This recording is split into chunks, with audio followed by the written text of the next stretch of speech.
What's going on? Back again with Adam Shore. In today's episode, I'm going to be talking about the top hip thrust mistakes. Now, I haven't talked too much about this exercise in the past due to other reasons, but I've grown to like it a lot more for building up the glutes. It's a great exercise for bodybuilding purposes. You want to build up some bigger glutes. It's very low back friendly for the most part. The injury risks are very low, and a lot of females actually perform this exercise quite a bit, but it is a very butchered exercise to say the least. So Adam and I are going to show you a lot of the top mistakes that lifters make when performing the hip thrust, so let's get into it. So first things first, it's the setup that gets butchered a lot. A lot of lifters, they go way too high up the pad, or should I say the bench, or they go way too low.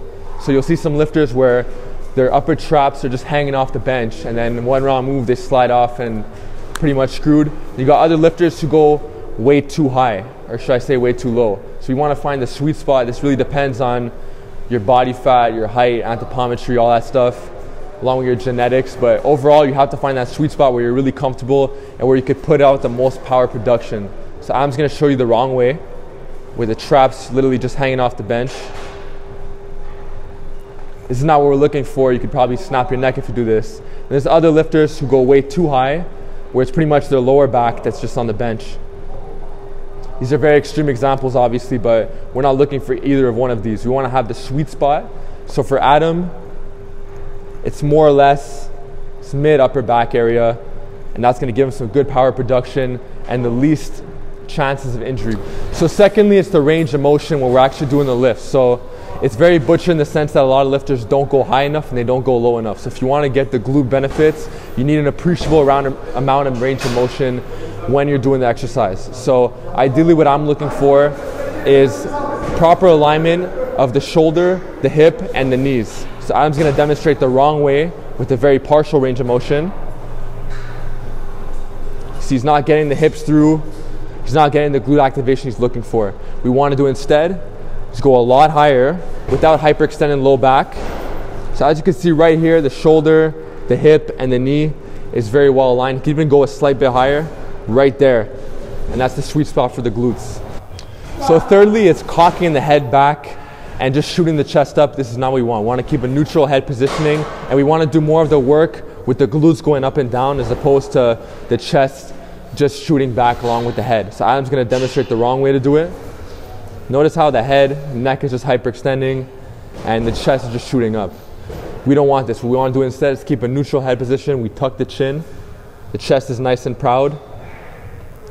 So the head is still going to move back a very slight bit, but it's nothing too excessive. Let's go a bit higher.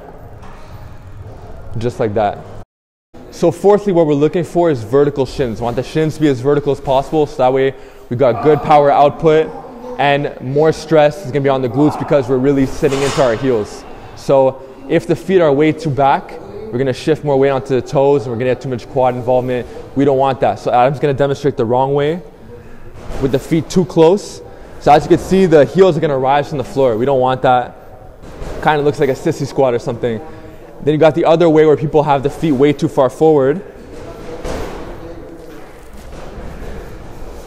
Obviously, it's an exaggerated example, but we don't want that either. We want to find the sweet spot, which is vertical shins. So when we get the shins as vertical as possible, we get the best power output. And we're really able to engage and feel the mind-muscle connection, all that stuff in the glutes.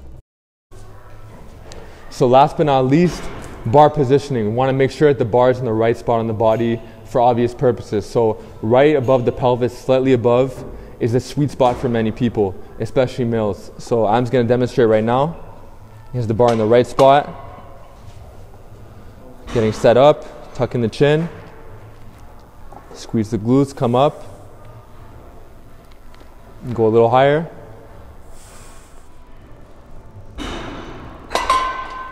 Just like that. So there you guys have it. Hope you guys learned something from today's episode. Those are the top 5 hip thrust mistakes. It's a great exercise, especially for the glutes. Free weighted, compound lifts. So let me know what you guys think in the comment section below. Go follow Adam on Instagram. And with that, I'll see you guys next time.